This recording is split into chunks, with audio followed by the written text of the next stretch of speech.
बड़ा महिमामय है आश्रय।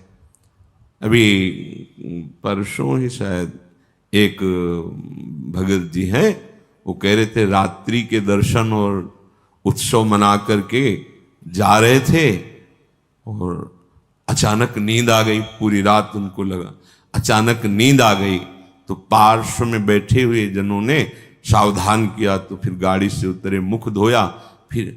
फिर ऐसा हुआ कि 15-20 मिनट सत्य कहते हैं, वो कह रहे थे हम धाम में खड़े हैं, एक शब्द भी झूठ नहीं बोल रहे, मुझे होश ही नहीं रहा और मेरी गाड़ी कैसे चलती रही।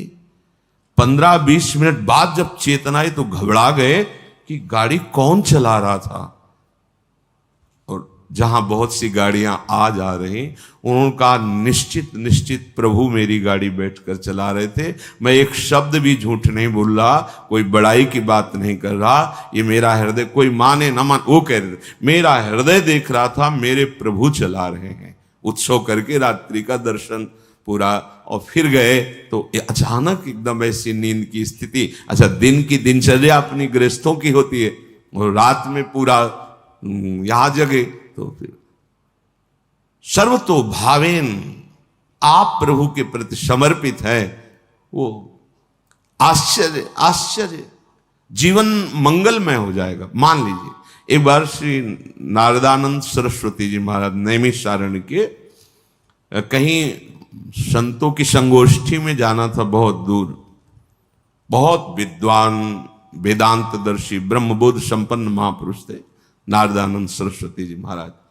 रास्ते में गाड़ी खराब हो गई, जहां कई किलोमीटरों तक कोई नगर नहीं, कोई। अब वहां संतों की सभा में पहुंचना था, कैसे? तो दंडी सन्यासी थे, तो उनका देखो ये बात किसी से कहना नहीं, ऐसे रखा दंड नारायण को और कहा स्टार्ट करो। स्टार्ट हो गई गाड़ी। जब लक्ष्य में पहुंची दंड नारायण को हटा लिया।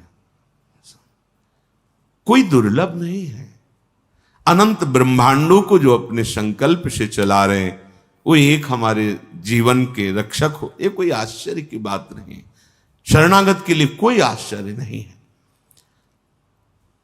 वो देहातीत स्थिति एक क्षण में प्रदान कर सकते हैं, हमें कल्पों लग सकते हैं। इसीलिए यहां कहा नमो नित्यम वृंदावन तरुलताभ्या करुणया।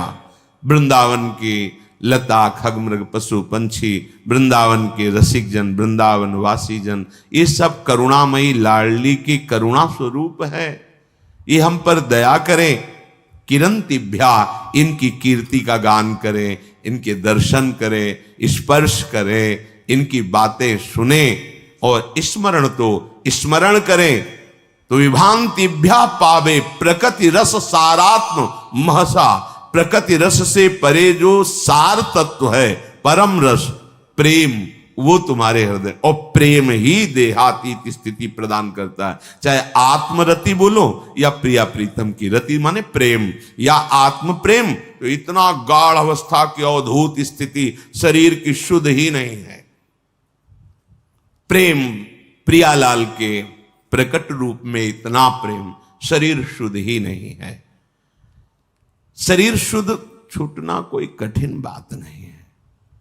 एक उदाहरण में पूज्य भाई जी ने लिखा कि एक कोई वंदना कर रहे थे, तो उनका नियम होता है कि जिस समय उनका समय हुआ वो अपनी वंदना करते हैं अपने ईश्वर की।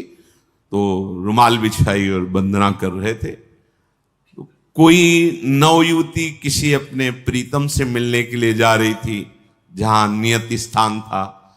वो उसके ध्यान में भाव में भरी उसको लांग के चली गई। वो रास्ते में ही कर रहे थे। अब वो वंदना करके देखा कि वही स्त्री कुछ क्षण बाद लौट के आ रही। तब कहा, क्यों, तुम्हें इतना ज्ञान नहीं कि मैं वंदना कर रहा था और तुम हमारे को लांग के चली गई? कब? बोले अभी थोड़ी देर पहले। आप वंदना कर रहे थे, किसकी? बोले अपने मालिक की, आराध्य देव की।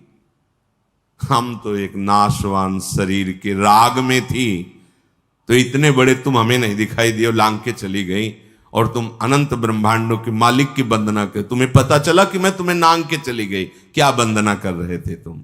हम तो एक नाशवान शरीर में आसक्त थी, उससे मिलने गई थी, तो तेरी शुद्ध नहीं रही, तेरे को नांग के चली गई, मुझे पता नहीं, लेकिन तू परम आराध्य देव की, परम प्रभु की आराधना कर रहा, तुझे पता चला मैं नांग के चली। कहां तेरी एकाग्रता थी, कहां तेरे को प्रेम है?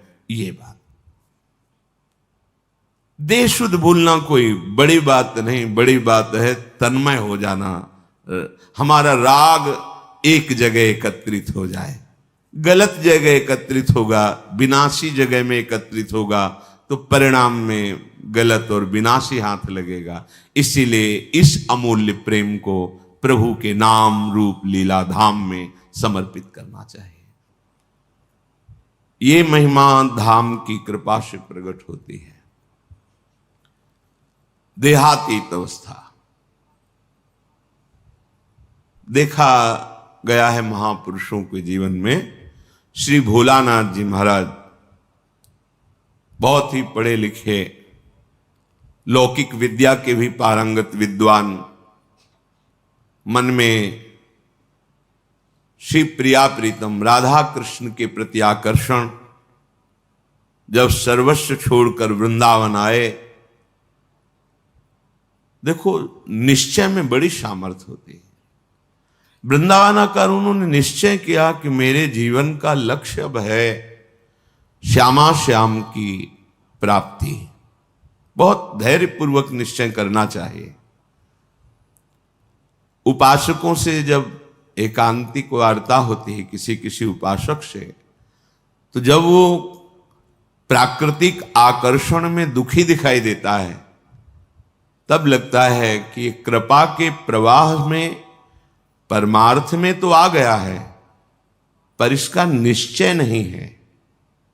क्योंकि निश्चय ना होने के कारण भोगाकर्षण में वो जलता है और चाह करता है भोगों की। तो उसको लगता है कि ये लोग बड़े भाग्यवान हैं जिनके पास जिन भोगों की मैं चाह कर रहा हूं उन भोगों को भोग रहे हैं। ये बड़ी ही निंदनीय बात हृदय में बैठती है। बड़ा जीवन जलनमय हो जाता है, क्योंकि परमार्थ का निश्चय नहीं, पथिक परमार्थ का, और भोगों के प्रति महत्व बुद्धि, सुख बुद्धि। इस स्थिति के साधक को चाहिए धैर्य पूर्वक सत्संग सुनकर विवेक के द्वारा ये निश्चय करे कि मेरा सौभाग्य कितना बड़ा, हमें धाम मिला, ना जानते हुए ना चाहते हुए परम मार्ग मिला। बिल्कुल कहीं ऐसी कोई साधना नहीं, पर प्रिया प्रीतम के प्रेम मार्ग के पथिक कहलाने का सौभाग्य मिला। संसार के प्रपंचों में महान क्लेशों में पिसते हैं जीव, प्रभु ने निकाल दिया, कोई जिम्मेवारी नहीं। एक ही जिम्मेवारी है, अपनी श्वासों को प्रभु के चरणों में अर्पित कर दो। समस्त प्रपंचों से रहित परम स्वतंत्र जीवन भगवत मार्ग का। पर आप समझ नहीं पा रहे। आपको लगता है कि इन भोगों को भोगने वाले बड़े भाग्यवान हैं, बड़े सुखी हैं। यही हमारी दुर्दशा है। हम अपने मार्ग को ना जानने के कारण भ्रमात्मक भोगों में सुख मानकर जलते रहते हैं। ऐसे साधक को जब माया अपना आकर्षण पैदा करती है तो फिसलने में देर नहीं लगती। इसलिए श्रीपाद, पहले आप निश्चय करो, वृंदावन आपको मिला, सत्संग मिला,